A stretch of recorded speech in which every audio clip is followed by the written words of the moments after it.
All three Star Trek movies directed by Leonard Nimoy or William Shatner, ranked worst to best. The classic Star Trek films of the 1980s represent a fascinating crossroads for the franchise.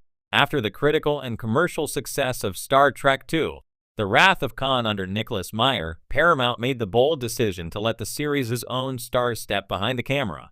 Leonard Nimoy, who had already spent nearly 2 decades inhabiting the role of Mr. Spock, and William Shatner, forever Captain James T. Kirk, would each take a turn at directing their crewmates on the big screen. The results were sometimes inspired, sometimes uneven, but always uniquely Star Trek. Across 3 films, The Search for Spock 1984, The Voyage Home 1986, and The Final Frontier 1989, Nimoy and Shatner each brought their own sensibilities to the captain's chair. Nimoy leaned into emotional storytelling and character bonds. Shatner swung for operatic themes and high adventure. These movies helped shape how fans perceive the Star Trek ethos today. But which one holds up best? Here's our ranking of all 3, from weakest to strongest, looking at what each accomplished and why they still matter to Trekkies decades later. 3. Star Trek V. The Final Frontier 1989. Shatner's ambitious misfire. William Shatner's sole directorial effort in the franchise has gained something of a cult following, but it's also widely regarded as the weakest of the original cast films. Coming after the critical darling Voyage Home, Shatner's Final Frontier had the unenviable task of following a mainstream hit while restoring a more action-driven style. The film's premise is undeniably bold. A renegade Vulcan prophet, Sibik, played by Lawrence Luckinbill, hijacks the Enterprise and leads the crew on a spiritual quest to the center of the galaxy to find God. On paper, it's a fascinatingly metaphysical concept, a journey that echoes Kirk's own skepticism and tests the crew's deepest beliefs. In practice, though, budget cuts, rushed effects, and a script that veered from satire to earnestness created tonal whiplash. The giant god head at the climax became an easy punchline, and many of the intended grand visuals were replaced with bargain bin effects. Yet, even at its most awkward, The Final Frontier reveals Shatner's ambition. He wanted to interrogate faith, family, and the limits of Starfleet's rational worldview. Scenes of Kirk, Spock, and McCoy camping by a Yosemite campfire, singing "Row, row, row your boat," have aged into something surprisingly tender. Shatner also teased out a vulnerability in Spock's long-lost brother Sibik, presenting him as a charismatic zealot rather than a one-note villain. If the execution faltered, the intent was genuine, and there's value in seeing Kirk confronted with an adversary he can't simply outpunch or outthink. In retrospect, The Final Frontier feels like a rough draft of later, more successful spiritual Trek stories, such as Deep Space Nine's Sisko wrestling with the prophets or Star Trek V's themes echoed in Star Trek Discovery. The movie may be the worst of the 3, but it remains a fascinating artifact of a time when Trek dared to get weird on the big screen. 2. Star Trek III. The Search for Spock 1984. Nimoy's solid, somber transition. After Spock's heroic death in The Wrath of Khan, Leonard Nimoy himself seemed an unlikely choice to direct the sequel. Yet Nimoy, initially hesitant even to return to the role, turned out to be exactly the right person to guide the film's delicate balancing act of resurrection and loss.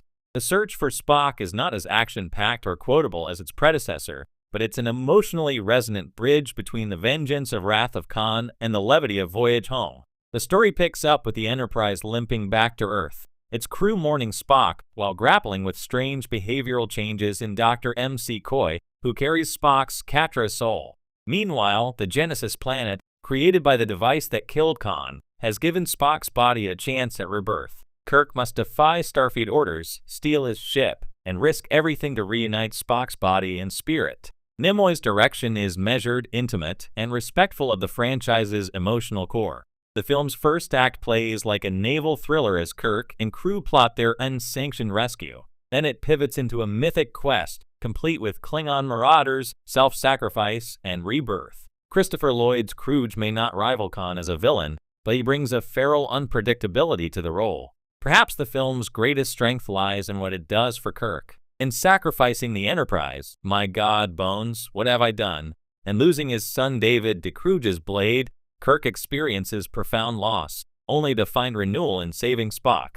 This sets up the lighter, more comedic Kirk of Voyage Home, who has earned his second chance at life alongside his friend. The Search for Spock may feel like middle chapter syndrome to casual viewers, but it holds a special place for fans who appreciate its themes of loyalty and rebirth. It's a film about what it costs to bring someone back from the dead, and how far true friends will go to do it. A deeply Star Trek idea executed with quiet grace. 1 Star Trek 4. The Voyage Home 1986. Nimoy's masterpiece of heart and humor, Leonard Nimoy's second turn behind the camera remains not just the best of these three, but arguably the most beloved Star Trek movie overall. Often nicknamed the one with the whales, The Voyage Home represents everything the franchise does best: social commentary, character chemistry, and a hopeful view of humanity's future. It also proved that Star Trek could be genuinely funny without undermining its integrity, a lesson later films and shows have struggled to replicate. After Search for Spock, the original crew is on the run, exiled in a captured Klingon bird of prey. Returning to Earth to face trial, they discover a mysterious alien probe wreaking havoc with the planet's oceans. The probe is sending signals only humpback whales can answer, but whales have been extinct for centuries. The solution?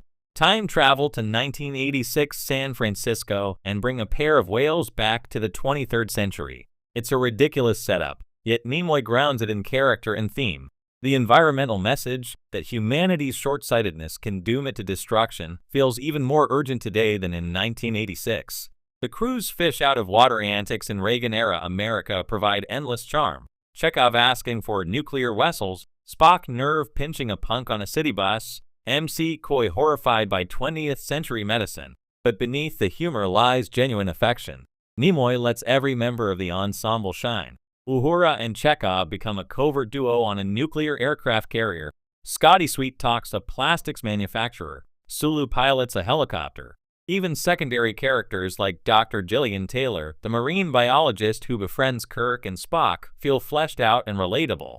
Nimoy also resists turning the film into a standard villain versus hero plot. The alien probe is not evil, it's indifferent, seeking communication. The true antagonist is humanity's own ecological negligence. That's pure Gene Roddenberry ethos, optimism, responsibility, and the belief that our future is worth saving.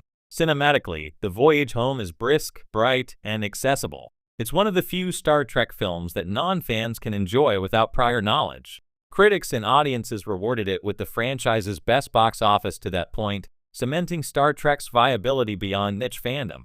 Even decades later, it's routinely cited as the high-water mark for the original cast movies. In hindsight, Nimoy achieved something extraordinary, a mainstream hit that's also a quirky time travel comedy with a serious environmental conscience.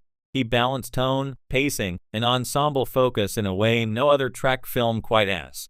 That's why it takes the top spot here. Looking back, Star Trek icons behind the camera. Ranking these three films also highlights the different directorial temperaments of Nimoy and Shatner. Nimoy favored collaboration, subtlety, and character-driven plots. His movies show an intuitive understanding of Star Trek's heart, that it's ultimately about people, or Vulcans, or Klingons, connecting across differences. He gave the series a chance to breathe, to heal after the trauma of Wrath of Khan, and to laugh at itself without losing its soul. Shatner, by contrast, swung for the fences with The Final Frontier. He wanted to give,